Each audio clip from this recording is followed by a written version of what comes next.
Y'all having fun yet?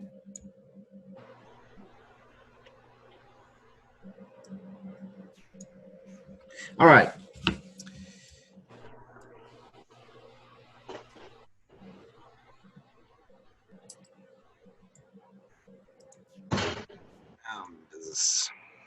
So, chapter 1. Let me talk to you for a minute. Who has been in healthcare before? Yeah. Kara, I know you told me you did a little bit. You're getting ready to start nursing school. You had some experience with that before. What have you done in healthcare in the past? I've worked at Central Baptist Cardiac Cath Lab as a tech. I've worked at oral surgeon's office, and I've recently worked at family care as front office. Okay. Who else raised their hand? Jelena, is that how you say your name? Yeah, Joanna. I actually got my CNAs in high school, and I did a little bit of clinical work in the nursing home, and then I lost it because I started working at a dentist office. Okay. How long did you work in the nursing home? Just a few months. It was just a few months, yeah. Kelly, you raised your hand, didn't you? Yeah, I was a chiropractic assistant and a massage therapist, so kind of on the opposite end of nursing, but I have been there. I worked for a chiropractor. She was doing some kind of diet thing, HCG weight loss program. Mm-hmm. I'm still on the fence about chiropractors, whether they're quacks or not. My wife likes them. They help her a lot. And that's great if that helps you go to it. But she hired me to give vitamin B shots as a nurse for these people. And she's paying me like $25 a pop just to sit there and give shots all day. Oh, wow. She was a little bit crazy. Anybody else? Jennifer, what have you done? Not exactly in healthcare proper, but I have been an optometric technician and an optician for several years. Okay. Yeah. You still know how to treat patients and customers and stuff in this setting. And what about you, Crystal? I saw you raise your hand too. I've worked as a medical assistant in a doctor's office. Okay. Yeah, I've got a few medical assistant classes going on. Things have been kind of crazy with them because we just started online after supposedly being in class for a few months, so it's been a little nuts. Jelena.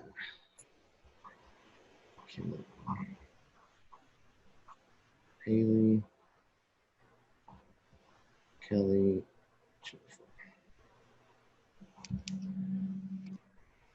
All right, well, there's a few basic things about healthcare we need to know, specifically for long-term care, before we even start talking about taking care of residents here.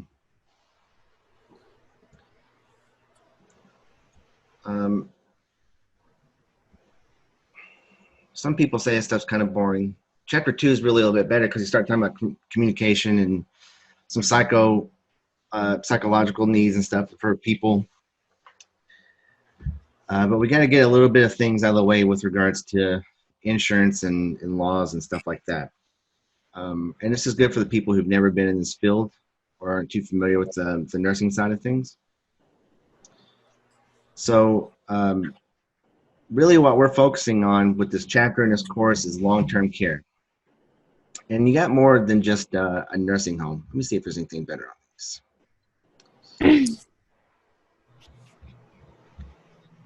What do you think of when you hear the word nursing home? You can be honest. What comes to mind?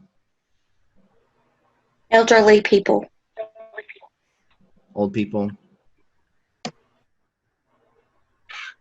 Long-term care. Say it again. Long-term care. Long-term care. Well, within a nursing home, or what you say you would go visit a nursing home, you might have all kinds of different stuff. So if this is my nursing home here, got some doors on the front. You might have long-term care, people who can't stay at home by themselves and need 24-hour supervision or somebody there to take care of them, but they can't stay at home, so they go to the facility. Those people, well, I'll come back to that point. You got maybe within the same building, okay? You got hospice care. These people are expected to live 6 months or less, okay?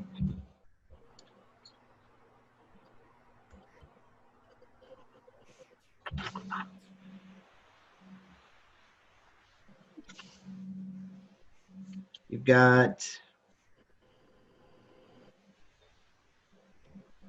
outpatient, also called transitional care units. Okay, transitional care units. They're and it also says acute care on there for them. I'm sorry, it's outpatient care, people who need short term. I'll come back and explain some of these here in a second.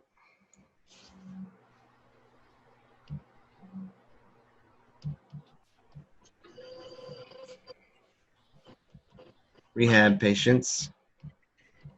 And when I mean rehab, I mean like physical therapy, speech therapy, occupational therapy. And subacute care. This is mainly what you'll see in one building. And they can have one, all, or some of these combined. Depends on what they want to cater to. Long-term care can either be skilled or unskilled. Does anybody know what I mean by that?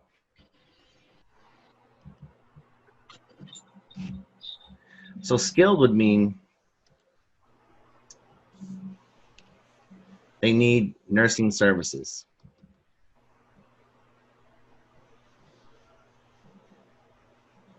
And they might need meds given to them. They might need wounds dressed and changed, diabetes care, G-tubes, all kinds of stuff. They could be completely dependent on you to get them out of bed with a lift, or they might be able to get out and walk down the hall themselves. Regardless, they're being covered by one of these governmental insurance agencies we know as Medicaid and Medicare. All right.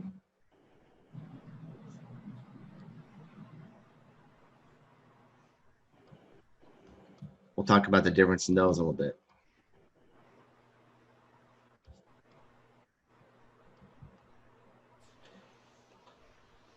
And for Medicaid, Medicare to pay for these things, these facilities offering skilled nursing are under heavy government regulation. The long-term care facilities in Kentucky is regulated more than coal mines. More than coal mining. This industry is regulated more than that. So we're subject, if we're going to receive these dollars from the government, we've got to follow their rules, making sure we abide by the laws, treating these residents the way they're supposed to be treated, ensuring their rights, not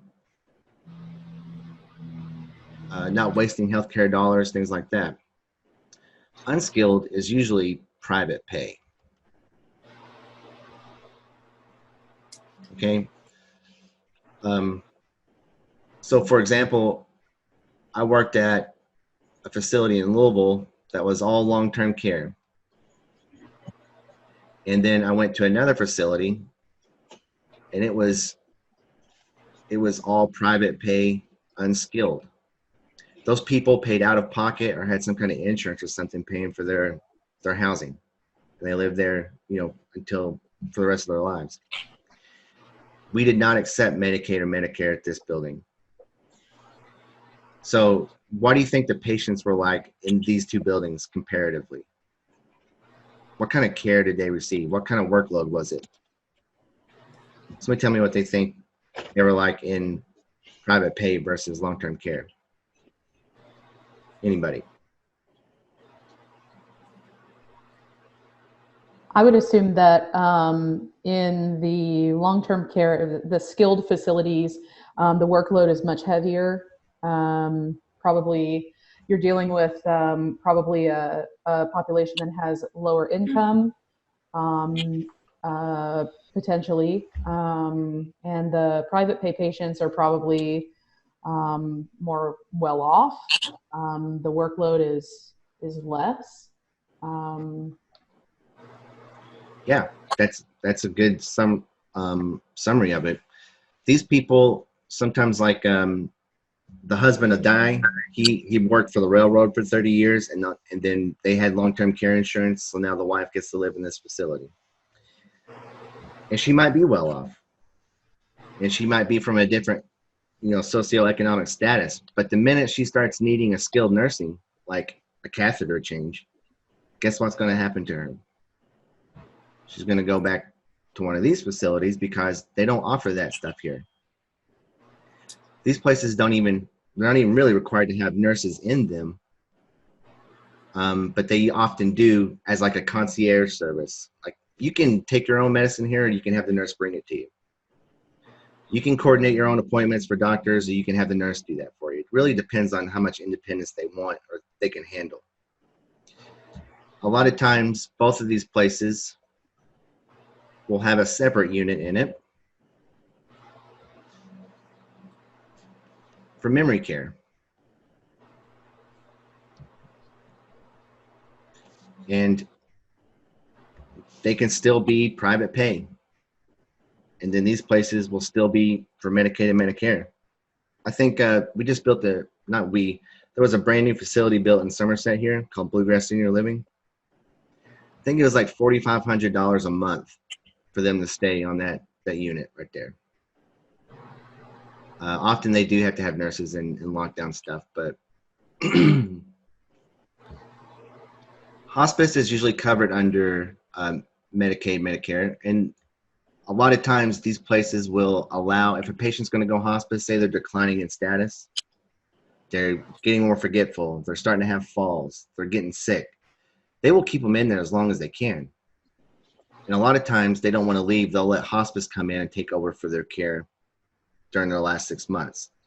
At that point, an outside agency might send a nurse or a nurse's aide into the building to do the care and work that they need, like from a separate place, separate company. They'll come into our building and do that for them. We'll help out as much as we can, but we're not going to take away from the other residents while they're needing that higher level of care. Sometimes people on hospice they're supposed to have a terminal diagnosis where they live less than 6 months, but they might live a year or a year and a half. They might still be walking around having fun, going playing cards and going to happy hour in the nursing home. But their terminal diagnosis meets the criteria for hospice care, and then the focus of their care changes after that. Who's had any experience with hospice? Who knows anything about them? What about you, Brittany? No idea? My grandpa, he had hospice before he died. Did they come to your house? Yeah, he had like a hospital bed in my grandma's living room because Yeah. he had like stage 4 cancer. Most of the people I've worked with from hospice are excellent nurses and people to be with. There's only one company in Kentucky, I think, maybe two, that provides hospice care, and the name of one of those companies is Hosperis. So you'll hear people say, "Oh, we need to get Hosperis care in here." Really, I mean hospice care provided by the company Hosperis. But the focus of the care, if they're hospice, so anybody in long-term care or private pay or rehab or patient, we're trying to make their independence. God, I cannot spell. I hate spelling. There's independence. We're trying to keep their level of independence as high as possible, meaning they can take care of themselves by themselves as much as possible. And if they come in at a certain level, we want to either keep them at that level or get them better at it, right? We don't want to see patients decline. Well, when it's these patients, the focus shifts to comfort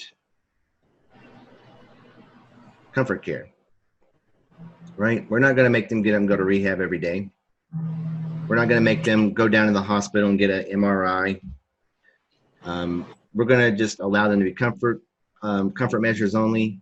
They can, no special diet restrictions. They can get rid of some of the medicines if they want to. But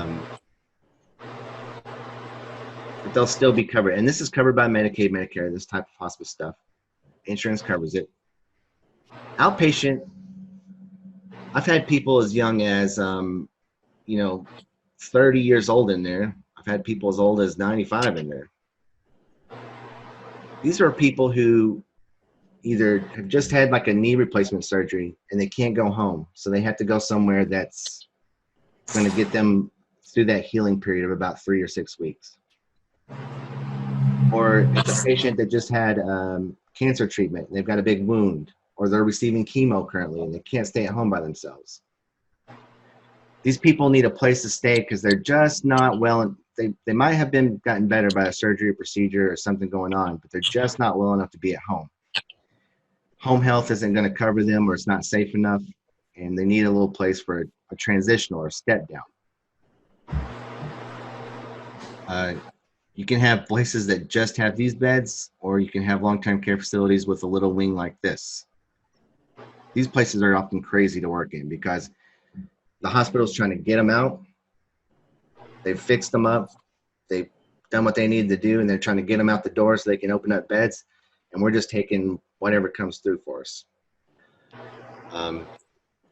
So you might get someone really sick and really unstable, and you got to be on top of them. Rehab. So let's say Mrs. Smith lives in long-term care, and she falls and breaks her hip one day accidentally, God forbid, in the dining room. Well, she's probably going to go to the hospital, get it fixed. She can either come back home, or maybe she might need to go to TCU. But when she comes back there, what's she going to need for the next few months as she heals? She's going to get up and walk around, get up and go dancing. She's probably going to need rehabilitation therapy. They're going to have to get that leg strengthened. They might have to work with her using a cane, teaching her how to do that, or a walker. That's what these people do. Occupational therapy, teach people how to start putting their shoes on again. These help people in cognitive problems. Like if you had a stroke, they would help you start speaking in sentences again, or learning how to communicate.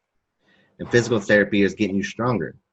So they might be called in to come into the house here and get her better, or we might send her out to a facility that would do that. Same place, same goes on here. They can come in and do their services there. A lot of times, these long-term care facilities will just hire physical therapists to stay in the building. They'll get their little office and they'll go to each patient's room every day, whoever's on their caseload.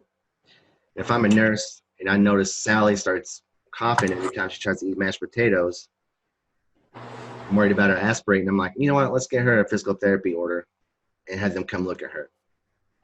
They can say, oh, it's nothing we can help, or they can say, yeah, we're going to take her on and work with her for a few weeks. Okay?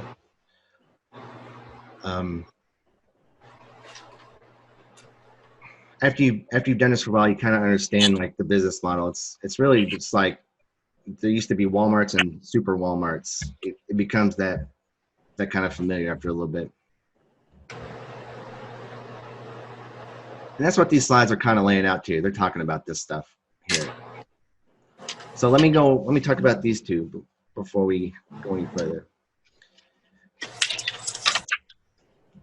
And I'll give you a hint here. Hint, hint, hint. These are test questions.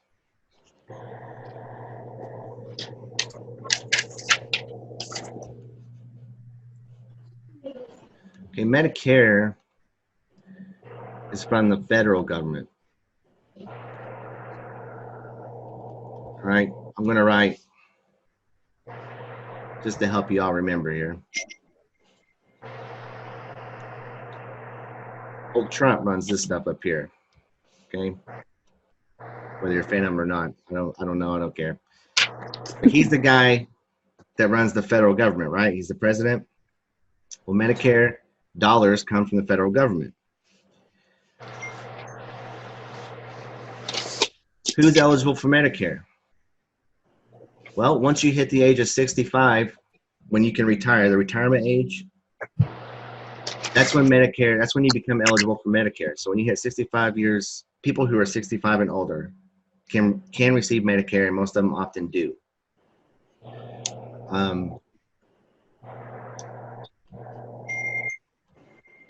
ESRD, so end-stage renal disease. No matter how old you are, if you have to go for dialysis or things like that, you're eligible for Medicare.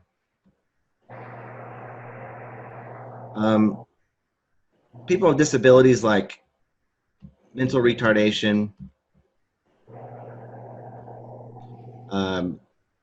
cognitive deficits like that, things, they can be eligible for Medicare, and then they'll be covered by that government insurance program for the rest of their life. This is the safety net, okay?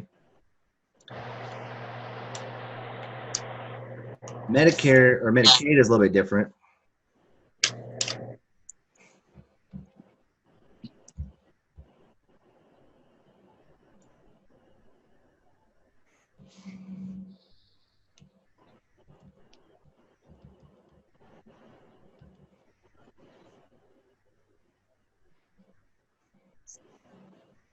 Because it's ran by the state.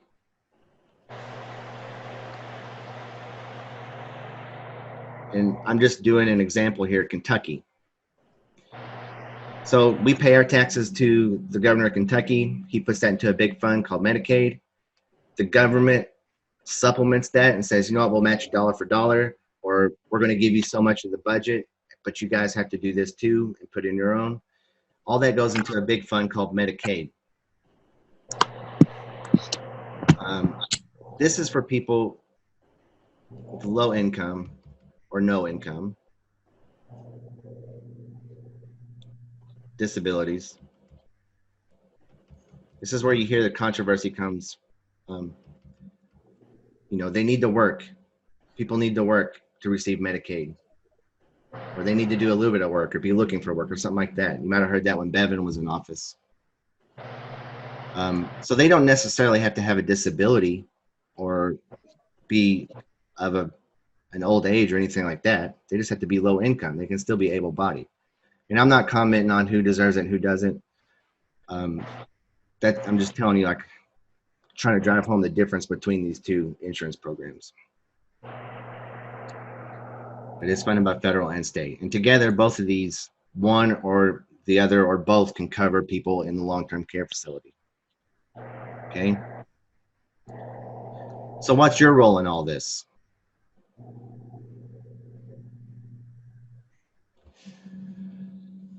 Well, in Kentucky, you're known as a SRNA. That stands for state registered, right? They used to be called CNAs, like certified nursing assistants. But nobody's actually getting certified. They were just making sure they weren't placed on some abuse registry somewhere and then moving on. So they're like, well, we're not going to call them certified nursing assistants. We'll call them state registered, because they're actually just getting registered. We'll talk about scope of practice later, what you can and can't do. You'd be surprised what you can do. Does anybody know what scope of practice means? What does it mean, Crystal?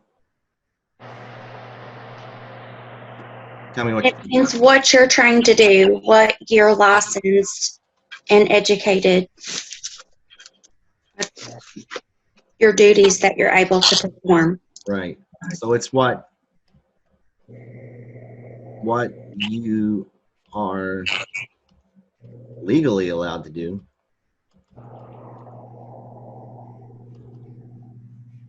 And what you are trained to do. You might be trained to change a wound dressing, but it's not permitted by a governing board like the Kentucky Board of Nursing. I might be able to hang blood in a hospital and do a blood transfusion, but you know, I haven't done that in many, many years, and I would need to be trained on it. And so it wouldn't be in my scope of practice, even though it's on the law books that I can do that as an LPN. Okay.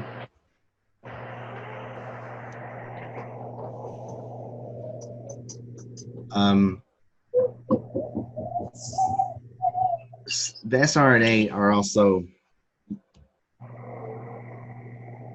the backbone of this whole this whole shebang. One, because you're with the patients or the residents more than anybody else. You're there when they get up. You're there to help them go to meals. You're there to help them get dressed. You're there to help them get ready for bed.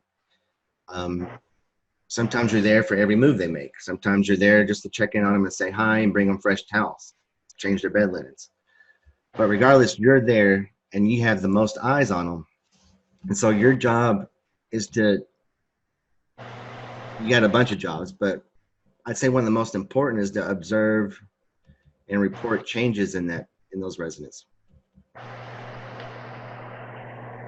Okay, changes in their care. Are they getting more forgetful? Is there poor balance? Have they been depressed and not coming out of their room? Are they dealing with something that they won't speak up to the nurse about? Does that make sense what I'm talking about? And a lot of times they don't want to talk, either like, will you get the nurse? And then the nurse will come in the room. I'll be like, yeah, what's up? They're like, can you bring me my house slippers? I'm like, yeah, I will be happy to bring your house slippers to you. But for some reason, they think they need to ask the nurse. And then it can be the other way around too. I'm not really going to dive into these other people that you work with. They're kind of self-explanatory. What they're good for is a different story. And we'll talk about that as we go through the chapters. Like patients we're observing weight loss in them. Well, I'm going to probably get the registered dietitian there to look at them and have them order some supplements, like some protein shakes or something. But how do we know they're losing weight every month? Because the nurse aide is taking them down to the scale and getting their weight on the same day each month. And they're faithful in doing that. So we can open up the book and look at the data and be like, oh man, this guy's lost 10 pounds in the last 60 days. He's got a problem. We need to arrest that problem.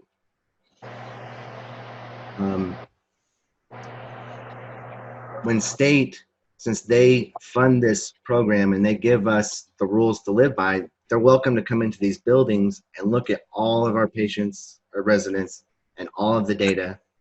And they have very strict criteria about what they want to look at. And they're going to look at weights. They're going to look at your ADLs and what you're doing. We'll talk about those later. And if we haven't had weights entered for 3 months, that's going to be a problem, right? Or if a patient has lost 5 pounds in 1 month or 10 pounds in 2 months or something, they're going to be like, well, what have y'all done to address this problem?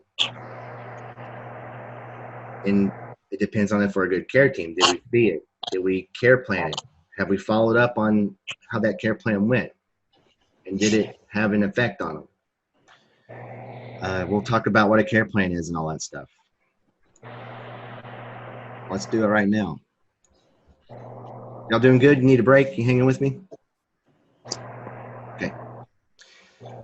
So the care plan is kind of like your go-to every day. If you were a plumber, you would put on your plumbing belt every time you went to a house to work on something, right? Well, as an aide, this is kind of like that plumbing belt for you. Every patient, or I keep calling them patients, they're residents of long-term care. Every resident who comes into a facility, we'll stop and we'll look at them and we'll say, okay, what's their issues? And I'll give you some examples here. We might say they're a risk for falls. If you're going to go to nursing school, you're going to love nursing diagnosis. This is my nursing assessment or nurse diagnosis. And I'm going to say, why is that? I'm going to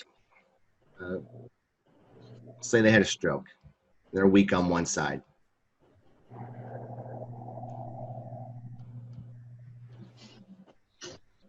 And we're going to have a goal that they will have 0 falls in the next 30 days.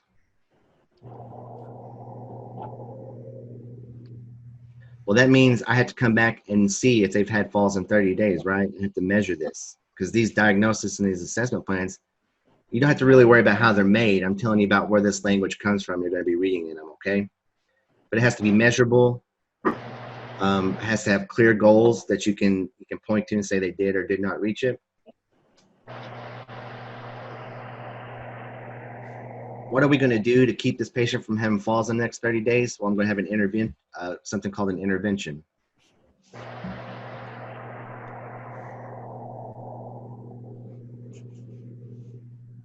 And it can be as simple as call light will be within reach at all times. It could be as serious as resident will only get out of bed or transfer with assist of 1 or 2, meaning they can't even get out of bed without somebody in the room or 2 people in the room. It could be both of these. Okay. Well, who makes sure the call light's within reach at all times? The SRNA. Who's transferring the patient most of the time? The SRNA. Now, it's the nurse's responsibility to be doing this just as much as it is yours. But if I've went to the trouble of planning this care for this resident and I've given you charge of that resident, you better know what's in the care plan so you're doing the right thing for them, right? You better be following the care plan. So you have to know where to find these care plans, and they're going to be on every unit you ever work in. They're going to be in a big binder, and you're going to turn to your patient. There'll be a care plan for them. There'll be one for diet. There'll be one for safety. There'll be one for incontinence issues, bathing, dressing, whatever they need, whatever is standard for that facility, there's going to be one for it. And you chart it. Yeah. I said, and you chart it. Well, it's not like a daily charting thing.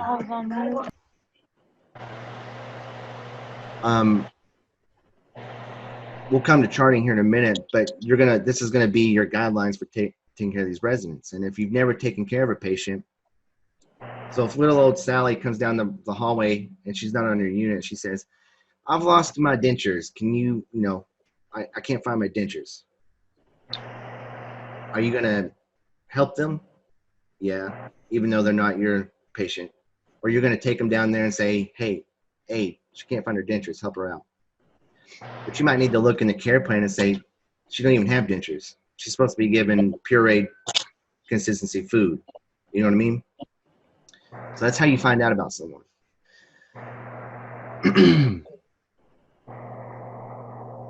And then there'll be an evaluation, follow up in 30 days. And every 30 days, I'll have to go open the book and then redo another one. It's just like a big ordeal. If you notice the patient needs, or the resident needs something, they're not getting what they need. They're like, this patient or this guy cannot get himself out of bed. We've got to get a lift in here for him. I can't lift him. Well, then I'm going to go change my care plan saying resident requires a mechanical lift to transfer. We're going to refer him to therapy, and we'll come back and look at this guy again in 6 months. Unless I've care planned that, you can't go get that lift that you need. Okay, so you gotta observe, and you gotta tell and speak up about it. That way it can get planned for that patient, get in there. Does that kind of give you an idea of where your part is in this whole rig? So you're really the gatekeepers for these patient residents.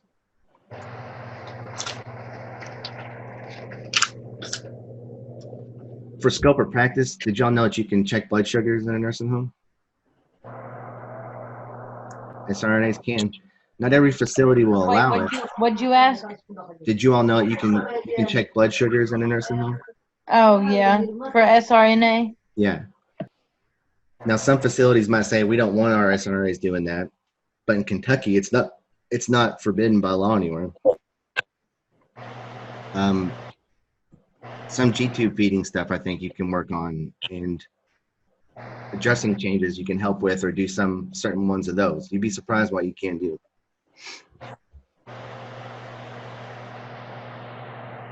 Everybody knows about HIPAA, right? Yes. Haley, how old are you, if you don't mind me asking?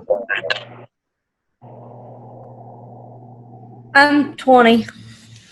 What do you know about HIPAA? You just everything's got to be confidential. You can't be running and telling everybody about a patient's problems and what's wrong with them and their personal information. Right. Only unless they have a need to know. So I used to get so frustrated. I'd call a hospital. My little lady just got back from the ER. I mean, like, I need the x-ray results for Mrs. Smith. I just sent her up there for a fall. I want to make sure she didn't have any fractures. Well, you're going to have to sign a HIPAA release and fax that back to me so we can release that information. I'm like, okay, I will fax that to you. But really what I'm thinking in my head is HIPAA does not say we have to have a release for every piece of information. It's for people who need to know. You can tell them right over the phone. If you've identified a need to help continue their care, you can give that information away. That's all you need to know, is that they have a need for it and continuing their care. Now, if I'm an insurance company wanting to bill her for it, I might need to do a release. Or if I'm a power of attorney and I want to get a copy of my mom's records, I might need to do that. But there's even provisions for those instances. Okay, so I have a question. Yeah. So, but I stayed with my grandma before. She had the shingles, and she had to go to a nursing home for rehab, like therapy. And I stayed there with her. They let me stay there in the extra bed in the room. And anyway, she had a walker, just because like she was trying to gain back her strength and stuff. And she would, one of her nurses told her she can go walk around, like walk around in the building and get some strength. Well, whenever we went to go walk around, like the nurses at the desk, they told her she was like contagious and she can't be walking around and stuff like that. So if that's like a situation and someone is contagious or something, I don't think you should address it like that. But how are they supposed to get activity then and walk around if they're contagious? Activities is supposed to bring it to their room. They're supposed to come check on them. I know, but her nurse told her she could walk around and stuff, go on a walk. Yeah. I don't know specifically. I mean, she's got contact isolation because she shouldn't be going to a community shower. But if they're weeping and the wounds are exposed, or the scales and the areas are exposed, and she's got them all over her arm and neck and stuff, I may not send her down to the dining room for dinner, but I don't see why she couldn't go walk around outside. Yeah, she only had it right here on her eye. She only had it on her forehead and her eyelid. I wouldn't encourage her to play cards, or I would say, no, I don't want you to go down there playing cards right now, which is tough. You can think of these patients as being quarantined for pandemic in the nursing homes right now. They're telling them you can't come out of your room for months. I can barely quarantine a resident for a pink eye or C. diff for like a week, and it's terrible on them. I mean, going to eat is what they live for. They get to congregate. They get to, see people and smell stuff. It's rough life to be quarantined like that, or to be to be cooped up in your room all day. Yeah. Especially when some of these people don't have anyone come visit them either. Yeah, and some of them they share a room with someone else. So thinking about that line of thought here, what's some of the things you need to be if you're going to be in this field at all, not just in nurse aid, right?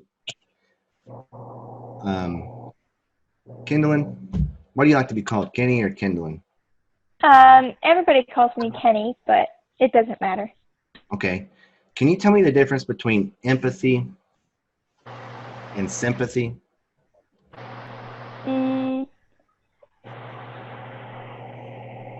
Is empathy where you feel the person's you feel what they're feeling, and then sympathy is more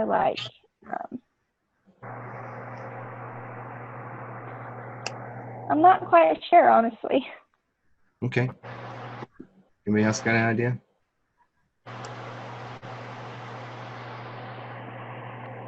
Sympathy is how you feel towards someone, or feeling sad for them, or having sorrow for them. Which one? Sympathy is having sympathy for them, having, like being sad for them or, Yeah. thing. So you're in their shoes. You're feeling sad with them. Okay. This one, you might be feeling sad for them. Okay. You might be pitying them. And there's nothing wrong with either one of them. But empathy is especially important. Okay. Feeling their burden with them is a hallmark of a healthcare worker. Okay. Somebody's going to walk in every day to grumpy, sick, possibly old and grumpy people. You got to be looking at things from their perspective. And it comes into play whenever you come bopping into the room, you're on your cell phone, you got pink hair, and you know, LOLing and stuff like that. All these old guys and gals don't care for that. And I'm not saying, there's anything wrong with what you're doing. It's just they don't care for it. Some of them you can make best friends with, and they start Snapchatting. It just depends. But I think empathy, even before respect starts, you got to have empathy. Okay. Being patient is probably number 2 on the list. You got to have some patience. If not, the Lord is going to give them to you whether you like it or not. When you got that resident that's confused and trying to get up every 5 minutes at 3 a.m., you're going to have some reserve about going in there and being like, will you please go to bed? You're not going to be able to tie them down. You're not going to be able to yell at them. You're not going to be able to walk away from it. You're going to have to deal with it.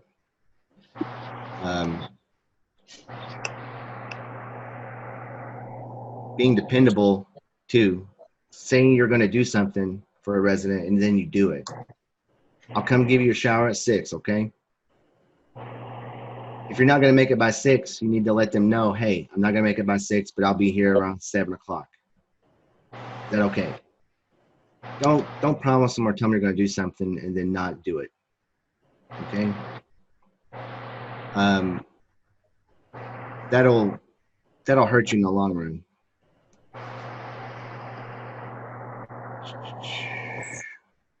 I think the rest of them are kind of, they're good. Learn those things. Because if you're trying to manage a group of 30 patients, let's say 20 patients, a couple of them need a lot of care, and they take a few minutes to get back from meals and things like that. When you go tell a resident, hey, I'll be here to give you a shower at 8, you be ready. If they believe you, they're going to be standing outside of the room being ready, and you're going to be able to grab them, go down the hall and do their shower and get them back and move on. Because you got a lot of time management things you're going to do, right? But if they don't believe you, or you let them down a few times, they may go play cards and not even care about what you told them you was going to be doing. They're like, oh, they'll come find me when they're ready. That's gonna help you get your job done, right? So be all doing what you're gonna do. I would come back and cover this law here, especially for you to take your first exam on Wednesday. What's my time? Okay, I'm here about an hour. Give me just I won't go this long every night, but if y'all can stick with me a little bit longer tonight, I will. I promise I won't be this long-winded other times. I really want to get to this resident rights and abuse stuff because I missed it in my last class. I didn't get to talk about as much.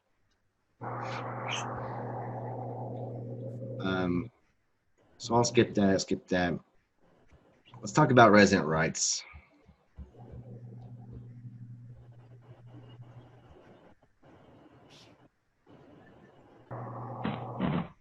All right, so I want to talk about resident rights, abuse, and reporting that. It's an important topic, and I don't want to skim over it. So that's what we're going to cover this last half here, this last little bit. These handouts are all available to you on the website. Anything you look at with me in lecture is available to you. They're right here.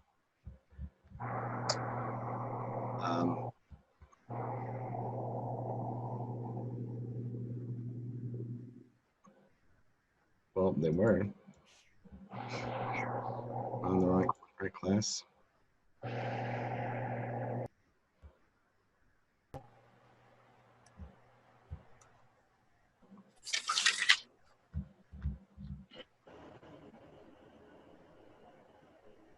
makes me a little worried.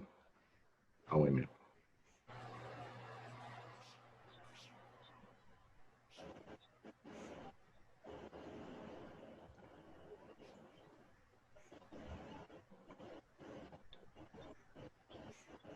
So you can go in here and look at some of these files. And you can download them and look at them, or you can look at them right there in the viewer.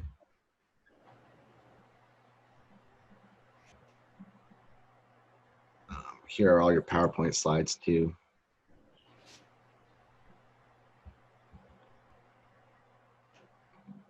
But anyways.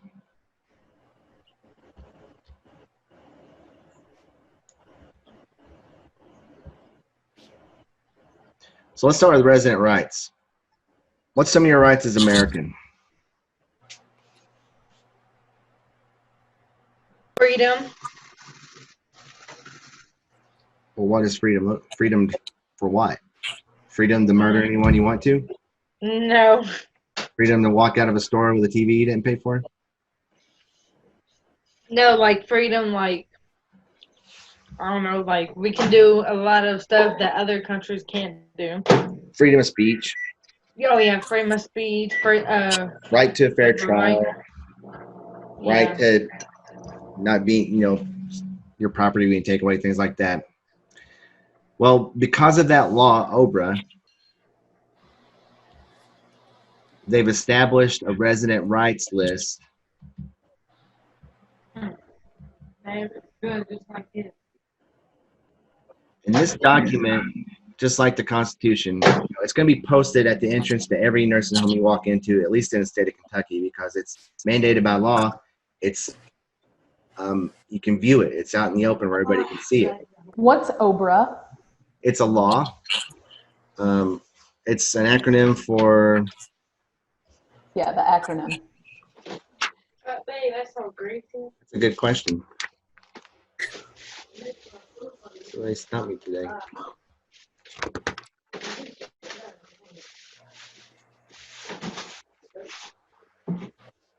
Oh shit.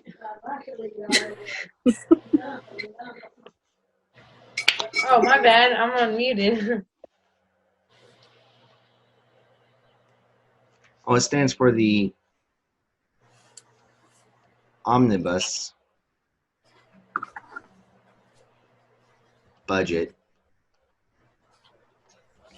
Reconciliation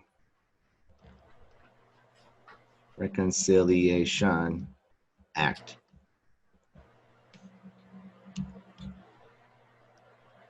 How's that for some knowledge? Put that in your oven and bake it. 1987 is when it came out. I was only 4 years old.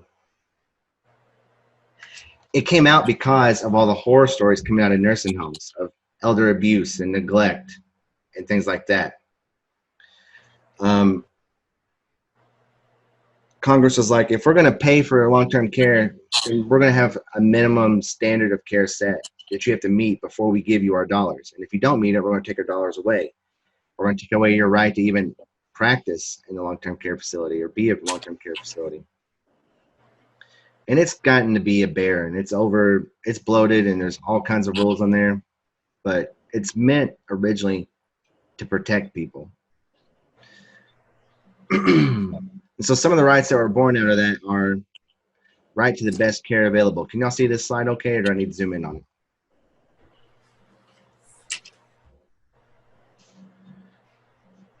Right to refuse treatment or care. If Betty doesn't want to take her medicines, she can say, I don't want my medicines, and we're not going to hold her down and force them in her like you see in the movies. Now, I might try to ask her 3 or 4 times, are you sure you want your medicines? Are you sure you want your medicines? Please take your medicines. Why don't you want to take your medicines? Call our family. Will you come up here and tell your mom to take her medicines, please? But I'm not gonna force her to do anything, right? She has a right to refuse care. if they have a change in their condition, they need to know about it. Choose what to wear and what activities to go to. That means there's a department for activities, just like social services, nursing, physical therapy. Services is their own department. They're regulated by the state, and they have to have a calendar posted of 30 days of activities. They have to offer different ones. They have to offer activities for residents who can't get out of their bed, all kinds of different stuff. Residents that can't see, they have to have activities for them. You have to go to a lot of school to be activities director in a nursing home. Right to manage their own finances, right to complain and voice grievances without fear, right to visits from other people. We can't tell them, no, nobody's coming in this room. Who do they complain to? The nurses? I'd say the first people they need to say, I have a problem with, is the staff. Maybe we can solve that problem for them right then and there. My food's always getting to my room. It's not hot enough. And you've told, that resident's told me, I've told the nurses' aides that we need to make sure this lady's meals are heated up. You know, I know they're probably warm, but we microwave them an extra 30 seconds. Get it hot for her. It's not happening. So she might go to my boss next, like the nursing director. She can call the ombudsman if she wants to. Ombudsman.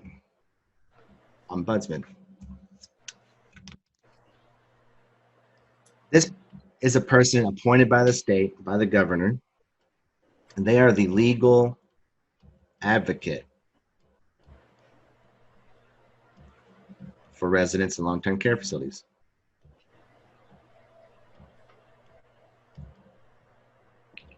And if any resident in any facility in Kentucky calls their office, then that ombudsman will send an agent or will come themselves and say, hey, I got a complaint, I'm here to investigate. And if we can say that, well, we've addressed this complaint with them multiple times, we spoke with the family and this is what we care planned, we're working the issue, she could do something like, all right, that's good enough for me. But if the patient says they've complained that they're getting their meals cold, and then they go look at our logs where we've been taking temperatures on meals and they're consistently going out below standard, or we've not been documenting, then it can, bam, whole can of worms open up and we've got a whole state inspection going on. And at that point, they're going to be looking at anything and everything.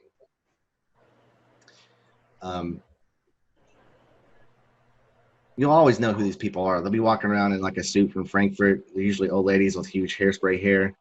Be like, why don't you have your name tag on? But really, they're people that care. Don't be afraid to address, to approach them.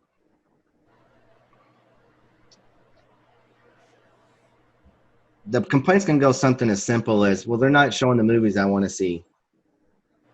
And if the ombudsman receives that complaint, they're probably going to call and be like, hey, this patient's calling me. Are y'all going to do something about it? To it being as serious as them coming down there the next day or the next hour saying, well, somebody might say, well, somebody's abused me in this way. Okay, it can go on both ends. But let's see here. What do they got? 1, 2, 3, 4, 5, 6, 7. I'm going to say, I've always learned 5. We'll just say signs of abuse. How's that?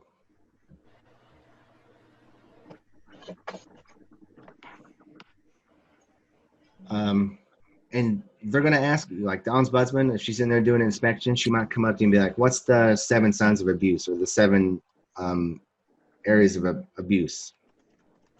And you're going to be required to know that. And there's physical, the obvious, slapping patients and beating them up. Psychological, okay? This could be as simple as saying, oh, you're acting like a baby, Miss Smith, which is humiliating, or saying, you know what, if you're going to keep acting like that, then you can just have your dinner in your room. And now you've isolated them to their bedroom. Okay? threatening them. You know, I'm not going to come get you for activities if you don't act up, if you don't act in a better way. That can be considered assault. You know, assault is just a verbal threat against someone. You don't even have to touch them. Sexual abuse, which happens in nursing homes. I read an article about these 3 nursing aides in Florida. Young women were abusing a couple of old people in the nursing home. It was crazy, but you know, Florida. Financial. How might that look like?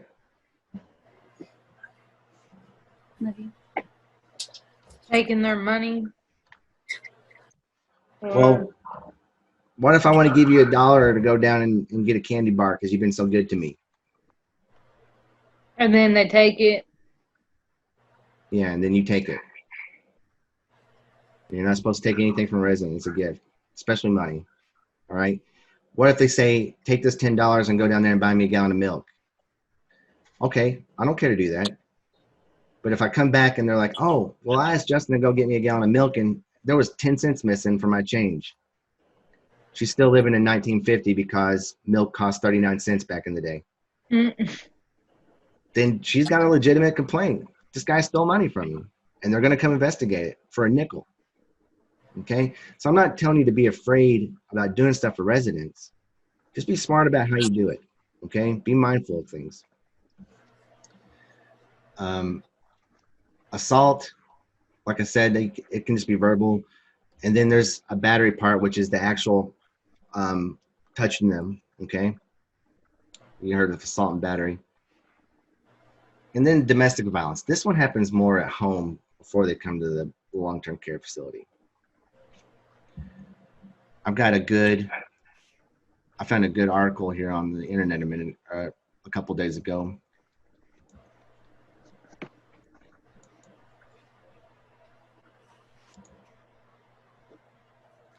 Here's some case studies from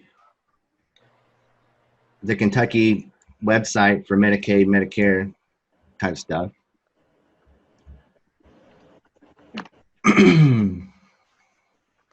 So a lot of times you'll see financial exploitation, kids taking advantage of their elderly parents' finances. Like, Mom, I'm going to pay your bills. Give me your checkbook. And then they're buying TVs and paying off their own bills and stuff like that.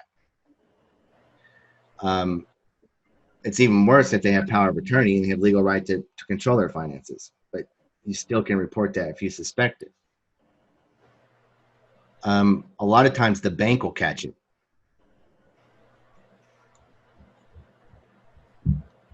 So a local bank alerted county police of possible exploitation of an elderly client. His savings account had gone from $96,000 to zero in 6 months.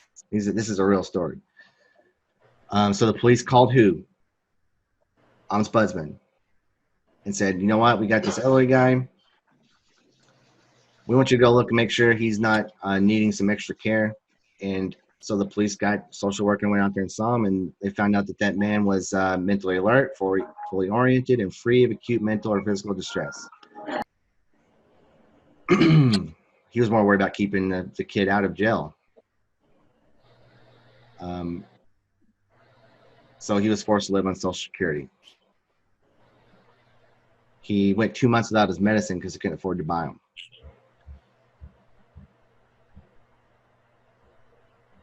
Here's where a high-ranking person in the community referring to an 80-year-old woman. That woman gave him the power of attorney, signed over all of her stuff to him, locked her in the back of her room of her house, and used the front of her house as his office. He stole $100,000.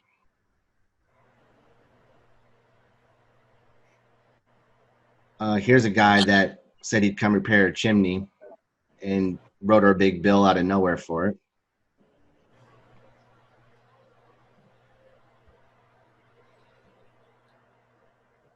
Let's look at neglect. So neglect, what is neglect? It's where you don't care for someone. You neglect them, you let them be, and you don't provide for their needs, right?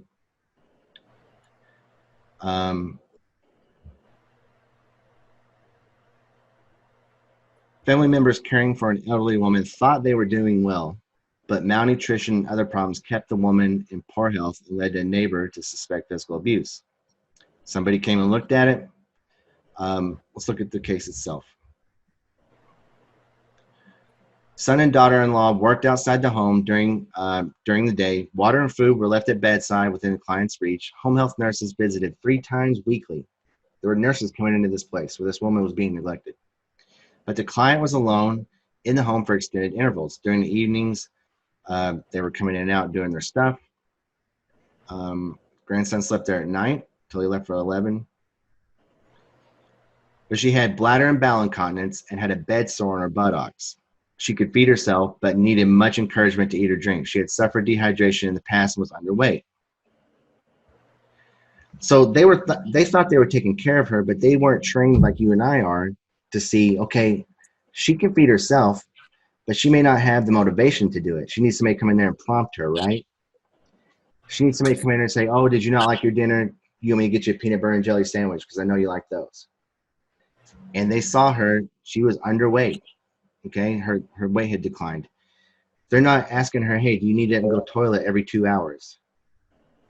They're not turning her over and looking at her skin like we're doing. They're not giving her showers and inspecting her skin and reporting it to a nurse and getting treatment for it. They're not intervening early and anticipating things that's going to be wrong. Well, if she's incontinent, then we need to be putting some special lotion on her bottom to help prevent wounds, and we need to make sure she's being turned in bed every 2 hours. And we're going to chart every time we turn her. So they're not really willfully neglecting her, but if you're not going in there and turning the patient when you're turning them, you're like, oh, they're asleep, I don't want to wake them up, and you go a whole shift without checking on a patient, and you know they're incontinent, then you're neglecting the patient, okay? And there's some real horror stories in here. I'll let you all read them if you want. I'll tell you a story. So I had this Korean lady named Bok Pei. Went to my first nursing home. She's dead now. But she couldn't speak English. And she had had a stroke. And whenever you went to lift her out of bed, she couldn't get out of bed, you had to put a lift on her. She would get so nervous, even though she'd done it 100 times. It was like the first time every time. She would pinch you with her fingers. Really get in there good. So you had to like learn to kind of get her arms laid over each other and maybe, you know, put a blanket on her and stay out of reach. But one night, they were getting her out of bed and she got one of the aides and they pinched her and she goes, oh, you bitch, that hurt. Well, the Bok Pei's roommate heard it and told the nurse. She called her a bitch.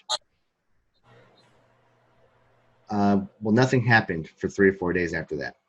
They're like, oh, well, you know, the aide was just like, ow, ow, bitch, that hurt. And they just went on. And Bach doesn't even speak English. She didn't even know what she was saying probably. But it came out again later, that resident again later said, hey, this nurse was cussing at her. And at that point, it was open. And so what happened was the aide wasn't immediately taken off the floor for a report of abuse, verbal abuse. The nurse didn't make the report. And that brought in the inspector general. And it was just a nightmare it was probably one of the worst 3 months of my life because they just kept finding crap. And we were in trouble because we didn't immediately take someone to suspect the abuse off the floor. But it was just simple things like that can balloon.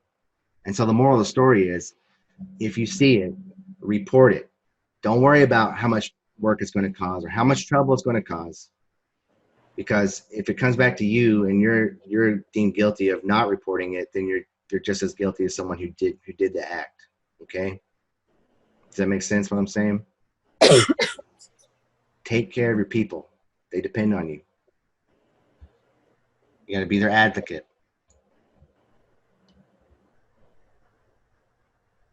Some other ones are false imprisonment, involuntary seclusion, keeping them in their room.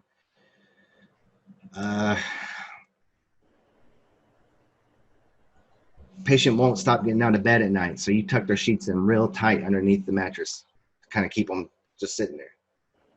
You're restraining the patient. If you're like, oh, this patient needs an alarming seatbelt on them because they get up when I don't know they're getting up and I want to hear them so I can run in there and catch them before they fall and help them do what they need to do.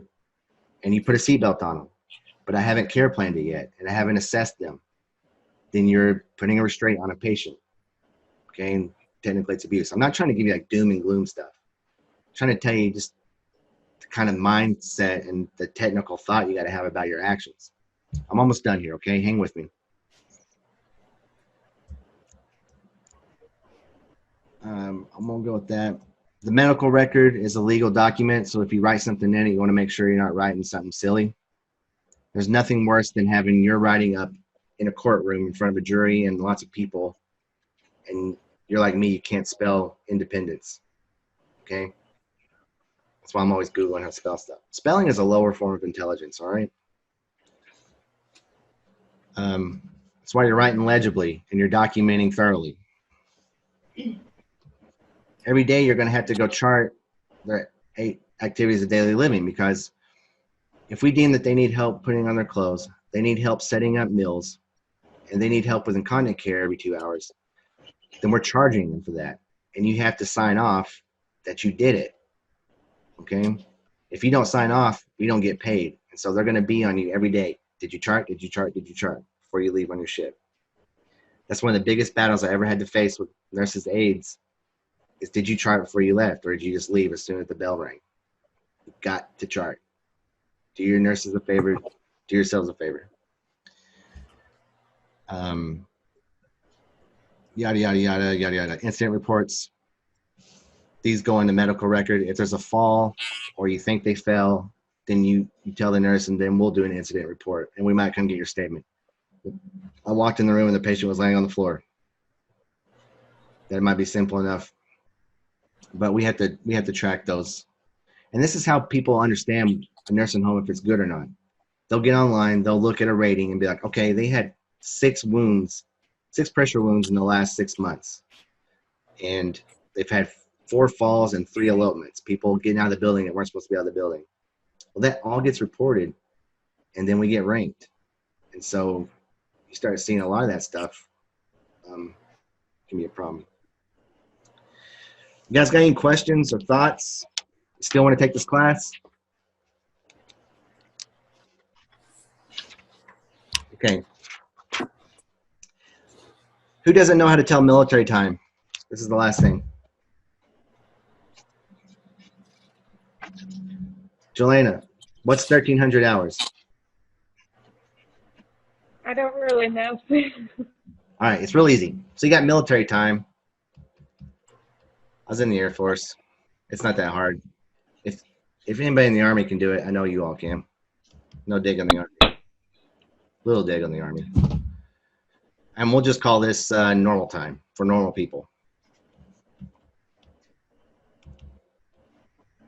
So 1,300 hours in military time is 1 p.m. in normal time.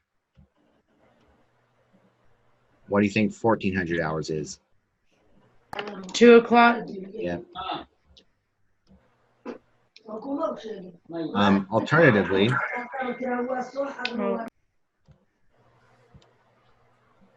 let's go with orange. 100 hours. What do you think? What time do you think that is? 1 a.m. That's right.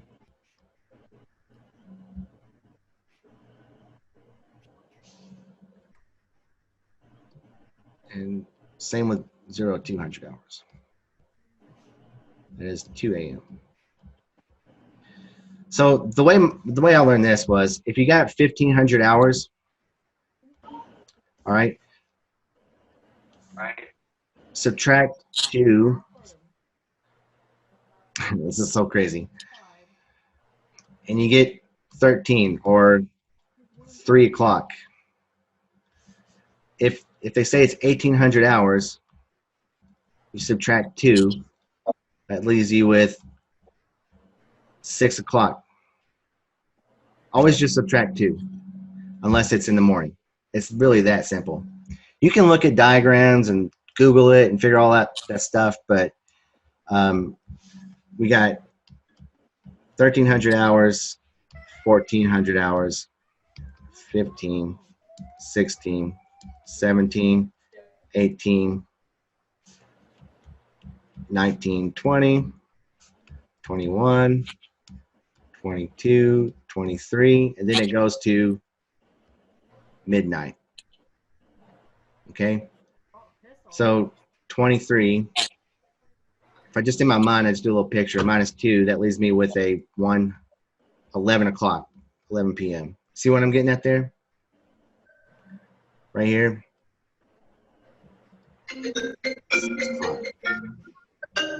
21 minus 2, that's 19, 9 p.m. Crystal, you look like you're either getting it completely or no idea at all what I'm talking about.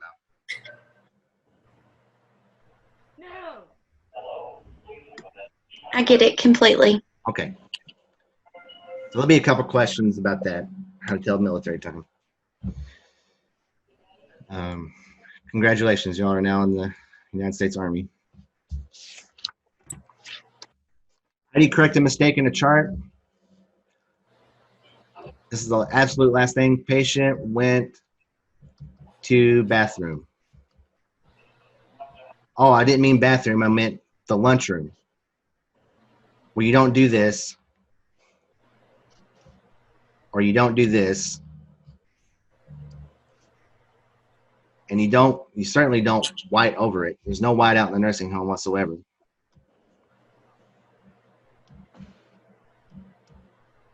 What you do is you line through it one time, and then you initial it. And sometimes you even go as far as initialing it and dating it. Right? Just a hint there. You need to be able to see what you corrected. You would just write lunchroom. So on some nights when I've been at work for 12 hours, I'll have sentences that look like this, and I'm trying to write above them. Okay. All right.